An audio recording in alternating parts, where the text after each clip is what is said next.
আমরা যদি আবারও দেখি যে আগামী আমলে নানা ধরনের দরবেশ তৈরি হচ্ছে, নানা ধরনের মাফিয়া শ্রেণী তৈরি হচ্ছে, তাহলে কিন্তু আমাদের অর্থনীতির কোনো পরিবর্তন হবে না।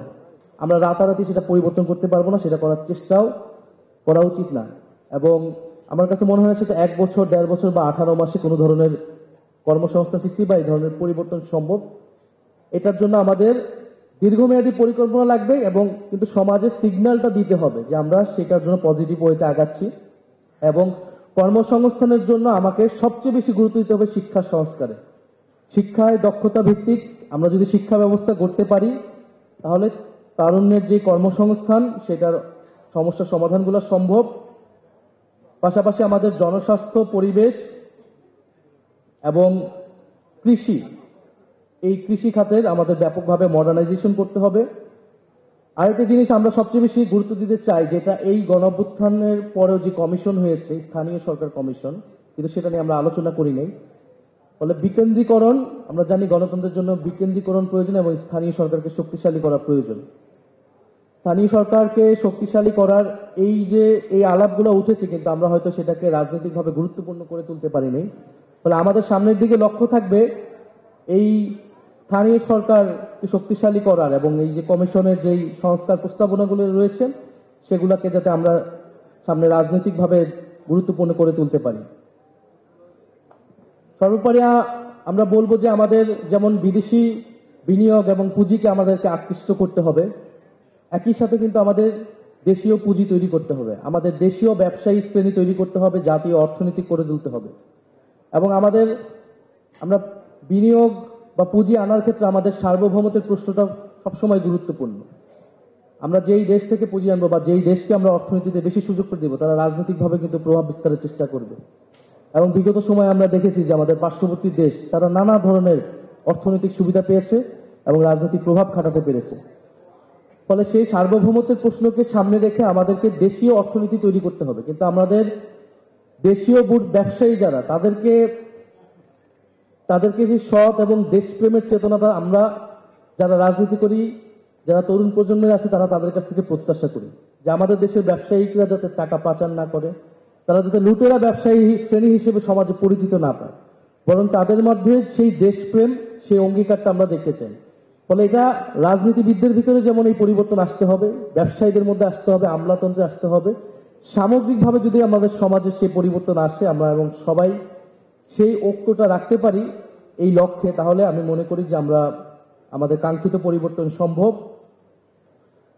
আমাদেরকে দেশের জাতীয় অর্থনীতি পরিবর্তনের জন্য আমরা মনে করি যে আমাদের বড় সম্ভাবনার জায়গা হচ্ছে দক্ষিণাঞ্চল এবং বঙ্গোপসাগর কেন্দ্রিক। আমরা যদি আমাদের ইকোনমিক জোন তৈরি করতে পারি, বহির্বিশ্বের সাথে যোগাযোগ তৈরি করতে পারি, এটা আমাদের অনেক সম্ভাবনার জায়গা। এই সরকারের আমলে অনেকগুলো উদ্যোগ নেওয়া হচ্ছে এবং পরবর্তীতে যদি এটা অব্যাহত থাকে, এটা আমাদের অনেক অর্থনৈতিক সম্ভাবনা তৈরি করবে এবং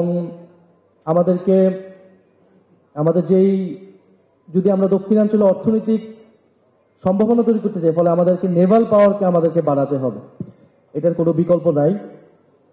আমি যদি সামারি করি যে গণ অভ্যুত্থানের আকাঙ্ক্ষার অন্যতম স্লোগান ছিল বৈষম্য বিরোধী ছাত্র আন্দোলন বা বৈষম্য বিরোধী আন্দোলন। ফলে বৈষম্যের দূরীকরণে আমাদের যদি অর্থনৈতিক সিস্টেমকে আমরা সেইভাবে সংস্কার করতে পারি, তাহলে আমাদের গণ অভ্যুত্থানের আকাঙ্ক্ষা পূরণ হবে। এবং যদি আমরা এই আকাঙ্ক্ষা পূরণ না করেই আমরা যদি সেটাকে কোনো রকমের ধামাচাপা দেওয়ার চেষ্টা করি, সেই অভ্যুত্থানের শক্তি কিন্তু বারবারই রাজপথে নামবে। আমরা যদি আবারও দেখি যে আগামী আমলে নানা ধরনের দরবেশ তৈরি হচ্ছে, নানা ধরনের মাফিয়া শ্রেণী তৈরি হচ্ছে, তাহলে কিন্তু আমাদের অর্থনীতির কোনো পরিবর্তন হবে না।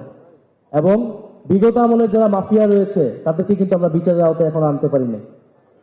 ফলে আমাদের জায়গা থেকে অবশ্যই এই অর্থনৈতিক বিচারের দাবিটা কিন্তু সামনে প্রমিনেন্ট আমরা করব।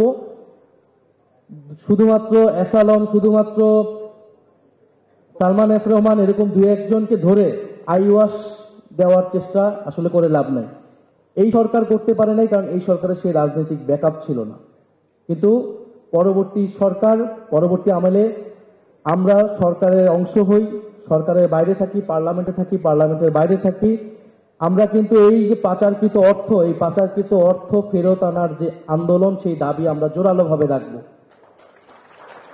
এটা দেশের টাকা, এই টাকা অবশ্যই দেশে ফেরত আনতে হবে এবং এর জন্য যারা দায়ী, যারা বিগত ফ্যাসিস্ট আমলের সুযোগ সুবিধা নিয়ে দেশের মানুষকে শোষণ করেছে, জাতীয় স্বার্থ বিরোধী কাজ করেছে, সেই লুটেরা মাফিয়া শ্রেণীর বিচার আমরা করব। সেই বিচারের দাবিতে আমাদের আন্দোলন থাকবে। পুরনো অলিগার্ক শ্রেণীর যদি আমরা পরিবর্তন না করতে পারি, নতুন যেই সামাজিক এবং অর্থনৈতিক শ্রেণী তৈরি হচ্ছে সমাজে, তাকে যদি আমরা সুযোগ করে দিতে পারি, তাহলে এই সমাজ অগ্রসর হবে না, আমাদের রাজনীতি অগ্রসর হবে না। ফলে আমরা জাতীয় নাগরিক পার্টির পক্ষ থেকে আমরা যে 24 দফা দিয়েছি, সেই 24 দফাতেও আমরা এই বিষয়গুলা, শিক্ষা, স্বাস্থ্য, পরিবেশ এবং আমাদের ব্যাংকিং খাত, সেটা নিয়ে আমরা বলার চেষ্টা করেছি। আমাদের নির্বাচনী ইশতেহারও এই বিষয়গুলো প্রাধান্য পাবে। আমরা হয়তো এখন সামগ্রিক বিষয়ে বলবো না, কিন্তু আমরা যেই বিষয়গুলোকে গুরুত্ব দিব সেটা হচ্ছে তারুণ্য, তাদের কর্মসংস্থান, তাদের সৃজনশীলতাকে কাজে লাগানো, আমাদের নগরগুলোকে আমরা যাতে সজ্জিত করতে পারি এবং যে পুরনো মাফিয়া শ্রেণী তাদের বিচার এবং পাচারকৃত অর্থ দেশে ফেরত আনা, এই বিষয়গুলোকে আমরা সামনে রেখে আমাদের আন্দোলন গড়ে তুলব। আমরা যদি সরকারের অংশ হই, সরকারের ভিতর থেকে আমরা সেটা চেষ্টা করব যাতে আমাদের এই দাবিগুলো আমরা আদায় করতে পারি।